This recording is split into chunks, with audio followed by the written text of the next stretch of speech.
नमस्कार साथियों, फिर से एक बार दत्ता क्लासेस में आप सभी का स्वागत है। साथियों, हम बात कर रहे हैं एनसीईआरटी मैथमेटिक्स की।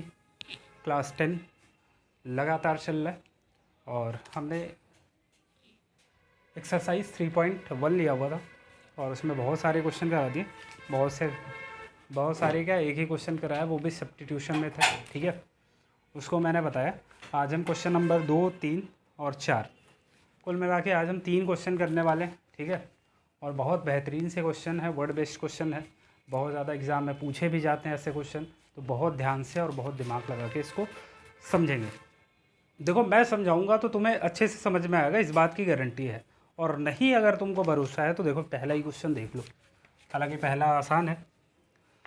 कह रहा है solve 2x plus 3y is equal to 11 and 2x minus 4y is equal to minus का 24 and hence find the value of m for which y is equal to mx plus 3। साथियों, एक equation तुमको दे रखा है 2x plus 3y is equal to 11, पहला equation. और दूसरा equation दे रखा है 2x minus 4y is equal to minus 24, ऐसा दे रखा है। ये इक्वेशन 2 है। तो सबसे पहला हमारे पास जो टास्क आता है, सबसे पहला काम आता है वो ये है कि x और y की वैल्यू निकाल लो। कैसे निकालोगे? हमने अभी अभी पीछे सब्स्टिट्यूशन मेथड पढ़ा है, उससे हम इसको x और y की वैल्यू निकाल लेंगे। सब्स्टिट्यूशन मेथड में होता क्या है, x वाला इधर ही रखो, 2x मैंने यहीं पे रखा, इस 4y को उधर लेके जाओगे तो माइनस का 24 प्लस का 4y। साथियों, एक चीज़ ध्यान देना, अब मुझे नहीं पता है कि यहाँ पे माइनस था कि नहीं था। अगर माइनस है तो अच्छी बात है, और अगर माइनस नहीं है तो उसको अपने से लेके वैसे ही सॉल्व कर लेना, क्योंकि अभी मैं कॉपी पे लिखा हुआ जितने क्वेश्चन कराने। तो दिक्कत इसी बात की है कि इसमें मैंने माइनस लिया हुआ है, अब वहाँ माइनस है कि नहीं, इसमें थोड़ा कन्फ्यूज हूँ मैं। चलो, यहाँ से हमने 2x की वैल्यू निकाल ली। ठीक है, अब ये जो 2x की वैल्यू आई है, इसको तुम इक्वेशन 1 में रख दो, क्योंकि यहाँ पे 2x दिया हुआ है। ठीक है, बात समझ रहे हो कि नहीं? हम इस x की वैल्यू निकाल के, हमने 2 से निकाला हुआ है, रखेंगे 1 में। तो यहाँ पे लिख दूंगा मैं कि put the value of 2x in equation 1। ठीक है, इक्वेशन 1 है क्या हमारे पास? 2x plus 3y equals to 11, ये इक्वेशन 1 है। 2x की वैल्यू कितना दिया हुआ है? माइनस का 24 प्लस का 4y प्लस का 3y इज इक्वल टू कितना? 11। 4y 3y ऐड होके कितना आएगा? 437y आ जाएगा। ये माइनस 24 उधर जाएगा कूद के, तो यहाँ पे माइनस का था, उधर जाके हो जाएगा प्लस का 24। ठीक है, इधर आ जाओ। 7y इक्वल्स टू कितना हो जाएगा? 4 और 1 5 हो जाएगा, ये 2 और 1 3, 35। y की वैल्यू निकालो, कितना आएगा? 7 5 से 35, y की वैल्यू आ गई 5। अब ये जो y की वैल्यू आई है, ये तुम किसी भी इक्वेशन में रख सकते हो, या तो तुम 1 में रख दो या 2 में रख दो। हम प्रेफर करेंगे 1 को।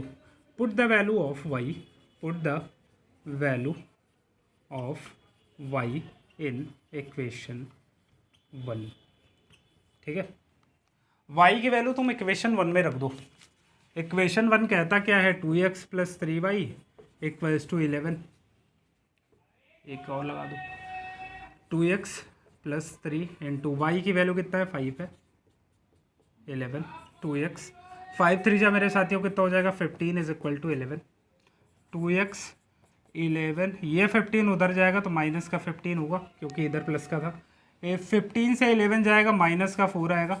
2x 2 से इसको काटोगे, 2 2 ज़ा 4। x की वैल्यू मेरे साथियों -2 आ गई। x की वैल्यू कितना आ गई? -2। y की वैल्यू आ गई 5। हमें क्या पूछा है? हमसे पूछा है कि बताओ m की वैल्यू क्या होगी यदि तुमको दिया हुआ है y is equal to mx plus 3। तो कुछ नहीं करना भाई, x और y की वैल्यू हमको पता है, रख दो यहाँ पे। y की वैल्यू कितना है? 5 रख दिया। m इंटू एक्स की वैल्यू कितना है? माइनस का 2 प्लस का 3। ठीक है, ये 3 इधर जाएगा, 5 minus 3 is equal to minus का 2m। यहाँ पे 5 से 3 जाएगा, कितना आएगा? 2 इज इक्वल टू माइनस का 2m, और ये 1 टाइम्स कट जाएगा, तो m की जो फाइनल वैल्यू होगी वो -1 आ जाएगी। इस बात में किसी को कोई प्रॉब्लम है तो बताओ। साथियों, कुल मिला के आपसे पूछ रहा है m की वैल्यू बता दो, और लिखा हुआ है y is equal to mx plus 3।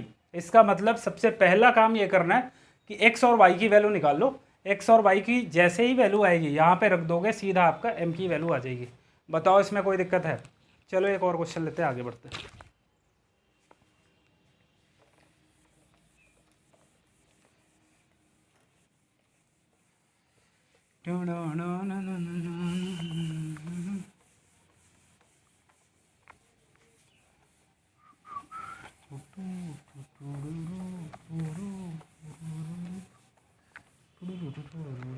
चलो अगला क्वेश्चन कह रहा है from the pair of linear equation for the following problem and find their solution by substitution method.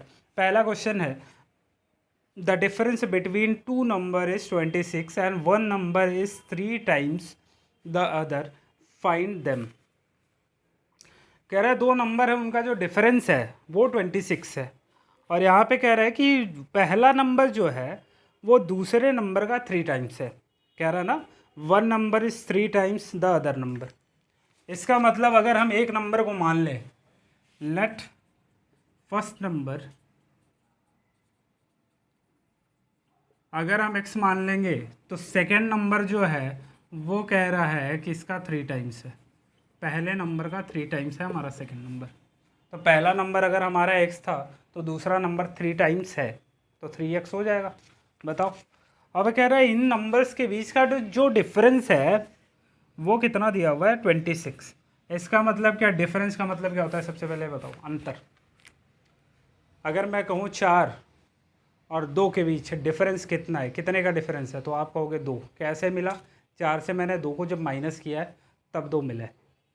बात इसके मतलब यह है कि बड़ी वाली वैल्यू से हमको छोटी वाली वैल्यू माइनस करना पड़ता है, तब हमको डिफरेंस मिलता है। ठीक है, और ये डिफरेंस साथियों 26 दिया हुआ है। 3x से 2x 3x से x जाएगा, कितना आ जाएगा 2x इक्वल्स टू 26। x की वैल्यू निकालोगे तो 26/2 आएगा। 2 से ये काटोगे, 2 1 जा 2, 2 3 6, x की वैल्यू आ जाएगी 13। That is okay. x की वैल्यू आ गई 13। पहला नंबर हमने क्या माना था? फर्स्ट नंबर हमने मारा है साथियों, फर्स्ट नंबर हमने क्या माना है? आप कहोगे सर x माना है, और x की वैल्यू कितना निकाला है 13, तो पहला नंबर हमारा 13 हो जाएगा। सेकेंड नंबर हमने क्या माना है? सेकेंड नंबर हमने क्या माना है? आप कहोगे सर आपको नहीं दिख रहा क्या? दिख रहा है मुझे। 3x हमने माना हुआ है, 3 इंटू एक्स की वैल्यू कितना? 13, 13 3 जा कितना? 39। अब देखो 39 और 13 का जब तुम डिफरेंस लोगे, मतलब इससे इसको माइनस करोगे तो 26 ही आएगा। इस बात में किसी को प्रॉब्लम नहीं होनी चाहिए। ये तो बहुत आसान सी चीज़ें हैं, अभी बहुत बड़ी बड़ी चीज़ें आएंगी, बट वो भी आपको बहुत ईजिली समझ में आएगा जैसे अभी आ रहा है। क्वेश्चन नंबर 3 आपके सामने आने वाला है, और हमारे वीडियो साथियों छोटे होते हैं, बहुत ज़्यादा छोटे होते हैं, ताकि आपको दिक्कत ना हो किसी भी प्रकार की। ठीक है साथियों, हमारे फिर से बता दे रहा हूँ कि हमारे वीडियो बहुत छोटे होते हैं लेकिन बहुत ज़्यादा इफ़ेक्टिव होते हैं, और आपको थोड़ा बोरिंग ना लगे इस वजह से बहुत छोटे छोटे वीडियो बनाते हैं, लेकिन पूरे तरह से नॉलेज से भरे हुए वीडियो होते हैं और ईजिली आपको वो समझ में आते हैं। ठीक है, तो अगर अभी तक आपने चैनल को ज्वाइन नहीं किया है तो प्लीज़ कर लें, और मैं गारंटी लेता हूँ कि आप कोई सी भी मैथ पढ़ रहे हो, चाहे एनसीईआरटी पढ़ रहे हो, आरडी शर्मा पढ़ रहे हो, आरएस अग्रवाल कर रहे हो, सारी चीज़ कंप्लीट कराने की मेरी जिम्मेदारी है, वो भी एक एक क्वेश्चन कराने की जिम्मेदारी है। ठीक है, तो प्लीज़ चैनल को ज्वाइन कर लो। अगला क्वेश्चन कह रहा है the larger of 2 supplementary angle exceed the smaller by 18 degree, find them. देखो साथियों यहाँ पे ध्यान देना, एक इसमें सप्लीमेंट्री बोला हुआ है बट एक कॉम्प्लीमेंट्री एंगल भी होता है, तो दोनों एंगल को हम समझ के चलेंगे। एक्चुअल में कॉम्प्लीमेंट्री एंगल क्या होता है? कॉम्प्लीमेंट्री एंगल जब दो एंगल का सम साथियों 90 डिग्री आ जाए, मतलब थीटा पहला एंगल θ1, दूसरा एंगल θ2, इन दोनों का सम अगर 90 डिग्री आ रहा है तो हम कह देंगे ये हमारे कॉम्प्लीमेंट्री एंगल है। जैसे यहाँ पे अगर मैं इसको 60 डिग्री ले लूँ ये एंगल, और इसको 30 डिग्री लूँगा, तो ये 90 डिग्री ऐड होने के बाद आएगा। इसका मतलब ये वाला एंगल इसके साथ कॉम्प्लीमेंट्री पेयर बना रहे।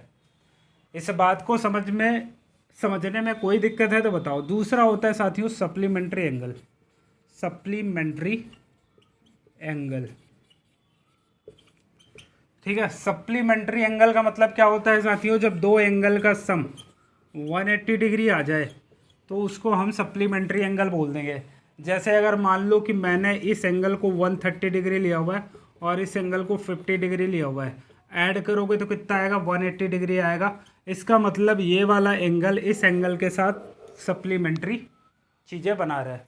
इस बात को समझने में कोई दिक्कत है तो बताओ।